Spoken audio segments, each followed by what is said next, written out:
Hello again. One of the weird things which I've noticed is that the blame for slavery in the British Empire and countries which used to be in the Empire always seems to be laid at Britain's door. Never mind that slavery was flourishing in such places for centuries or millennia before the arrival of the British, it always seems to be Britain which is accepted to be responsible. The reason why I find this peculiar is that in most cases it was not the British who encouraged the slavery in their empire. Quite the opposite, in fact. They did their damnedest to stamp it out. In most British colonial possessions from the mid-19th century onward, trading in slaves was a capital offence and men were hanged for involvement in the slave trade. None of this made any difference, and as soon as the British left those territories to themselves, they simply reverted to being places where all kinds of slavery was practised and accepted. Take Pakistan and India, for instance. Try as they might, the British could never quite put an end to slavery when they ruled India, which at that time, of course, included Pakistan, Bangladesh, and Nepal. They did their best, but the Indians were just too keen on the business, and the second the British pulled out of the country in 1947, slavery began again to be quite openly seen in India and Pakistan. So it is today that there are estimated by the United Nations to be 20 million bonded labourers in the world.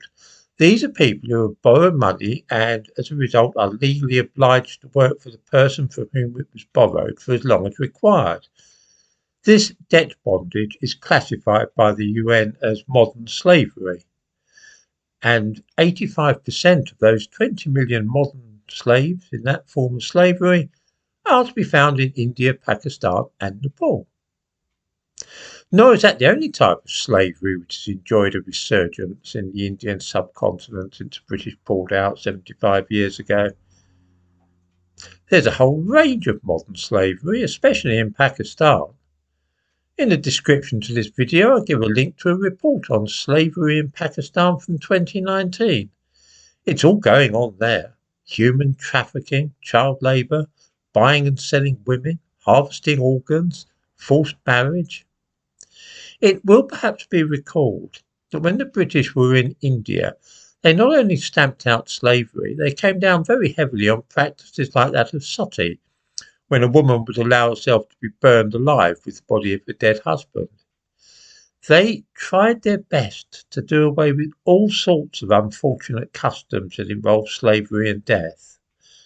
By the time they left in 1947, you might say that Britain had laid the foundations in Pakistan for a modern country. It was all to no avail. Just the same thing happened, of course, in Africa, where the fight against slavery lasted for over a century. As soon as the British turned their backs for a moment, the Africans would be up to their old tricks and slavery would start up again. This is why I find it a little irritating, to say the least of it, when Britain today is expected to shoulder the burden of guilt for slavery in all the places which were once part of the empire. Nobody is at all interested in the true history of slavery. They rather want a pantomime performance in which the British play the part of the villain. That there are reckoned to be more slaves in the world today than at any time in human history is of no interest to those fools who wish to pull down statues and rename streets. They're not in the least concerned about real live slaves today, but would rather use slavery in the distant past as a stick to belabour white people with today. Obviously, there is a strong business end to this distortion of history, and not just via the reparations which many black people hope to obtain for the supposed suffering of their ancestors hundreds of years ago.